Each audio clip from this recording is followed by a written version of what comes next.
So let me just ask the question. So Toyota, we work with a few Toyota dealerships, and it's been brought up just kind of streamlining return process and how we can help them. So I guess what happened? How did this come up, and what are we doing to help them? Well, Toyota Motor Corp, TMC, they have a very simplistic criteria for parts returns. Wish I could say this about every manufacturer, but Toyota made it simple. And it was the parts manager who brought it up to us with the TMC store, Rustler Motors in Bozeman. Hey, hey, Mitch, good job.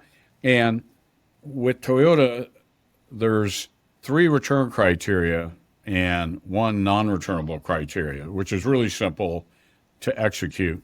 The number 1 criteria is if a part is between 10 and 17 months since they purchased it based on months no receipt, you're allowed to send that back, and it has to be over $8.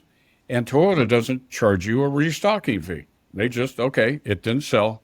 It's between 10 and 17 months, no receipt, send it back over $8. The second criteria is if it's 18 months or older and it's over $8, you can still send it back, but Toyota charges a 20% restocking fee. The third criteria is they have a program called TORA, which is basically if you purchase it on a special order and it's been within 90 days since it was receipted and you didn't fulfill it, you can send it back. And they call it TORA, Toyota Special Order Returns, whatever the acronym, how it works. So those are the 3 criteria. The 4th criteria is if the cost is under $8, you own it. But so what we did is we now simply with our Toyota stores, which I wish we could do this with all our manufacturers to simplify it for the managers, was we created 1 source for the no restocking fee over $8, 1 source for the restocking fee over $8, 1 source for everything under $8 that was 13 months no sale, 13 months no receipt. In other words, it was junk and you're going to have to figure out how to throw it away. And then we created another source for that 90-day special order return. We were able to write the criteria in. So now the managers to go do their monthly returns, they just, pick the source and hit the button, build it, send it back. It was really great. So before that, they basically had to, how would they even figure that out? They had to go through multiple areas or reports. Exactly. Multiple sources, multiple areas, and so forth. How was it possible before? And with a lot of our clients, as you know, Kaylee, we go in and then build the returns for them based on different criteria: rim, non-rim, aero, non-aero, part side, non-part side, over X amount of dollars, whatever, the criteria. Yep. So you got to put a lot of logic into it to accurately get it, isolate the parts in a stocking group or a source to build the return. With our TMC clients that we're working with now, literally, they can go in today because we copy and qualify everything into those 3 sources. They go in and they build a return based on the source right now. It's accurate, it's up to date. They don't have to call us to sift through and do all the logic for them. Wow. And why can't we do this with other manufacturers? Or return codes, multiple quantities.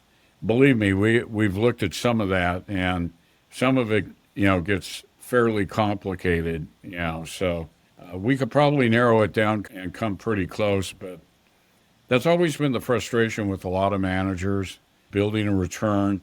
And, and here's another thing with a lot of the dealers is, sometimes they got a specific bin area that's overloaded. They have a facilitation issue. There's other complications that come into that, but at least with Toyota Motor Corp, they made it really easy, So, to simplify the return process. And here's the other thing, Kaylee. You get with some of the manufacturers, and I won't mention who they are, like GM and Chrysler, they don't get enough return allowance, to sit and try and qualify some of that. That's probably the biggest problem is some of these manufacturers, they just don't have return allowance. Take Ford, for instance. With Ford, they have their rim program, you get to send it back, but basically once a part's over 60 days, you're going to accrue money from IMA or whatever, to purge your return money. So that's where if someone gave us a specific criteria, we could do it. But TMC made it really easy. Yeah, I have a question actually about RIM that came up recently in a conversation, and it might tie in. I think it does kind of tie into returns because, and I know we've talked about this, basically it was ordered on RIM, but when you went to return it, it was not considered RIM. And I think that happens a lot, right? Like parts are ordered on RIM and then they're not RIM anymore. How does that work? Well, the only way that could really happen, and this happens often, Oh, yeah, okay. is, and this really frustrates managers, and to be quite honest with you, the ASR programs, aka RIM, Arrow, whatnot, they're really good at, pulling your sales. But what happens if you sell a fender to a body shop and it's RIM protected, Arrow protected, whatnot, and 2 weeks later the body shop returns it? Well, they've replenished it. Okay, they've sent you a new fender because you sold one fender. Now you get the other one back. Now you got two fenders instead of one. What the ASR programs are terrible at doing is tracking credit returns and now guaranteeing the two. The other thing that they are magnificent at tracking, remember, the manufacturer wants to make sure there's no loopholes.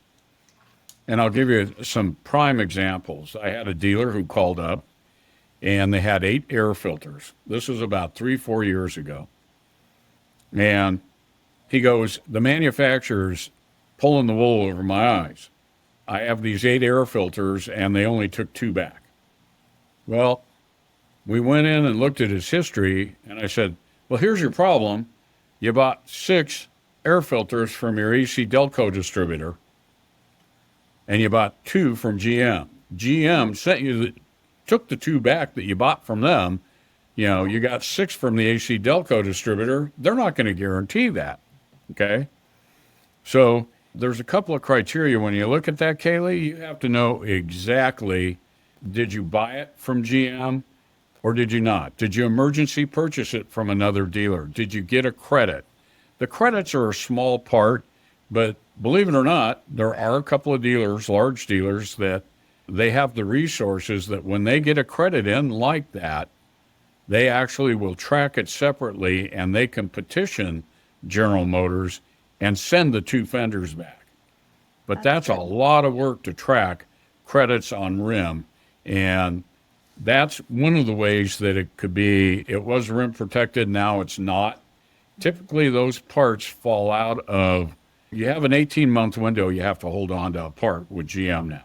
Used to be 16, now it's 18. And once you get outside of that 18-month window, GM sends you the slips to go, here's the parts you get to send back. They were RIM protected, they didn't sell. Once you get the 19 months no receipt and you still have a RIM code on it, they call it code 04. It's like AP status for RIM. If it's 19 months no receipt and it's code 04, you own it for whatever reason. You emergency purchased it, you bought it from somewhere else, you got a credit. Those are the reasons that you get stuck with some of those parts that you thought were RIM, but it's usually the RIM stocking level compared to your on hand is different. Got it. Hope Okay. that makes sense. I think so. And hopefully that'll help a lot of people because I think that question comes up a lot. So I think that wraps it up for returns and all that good stuff.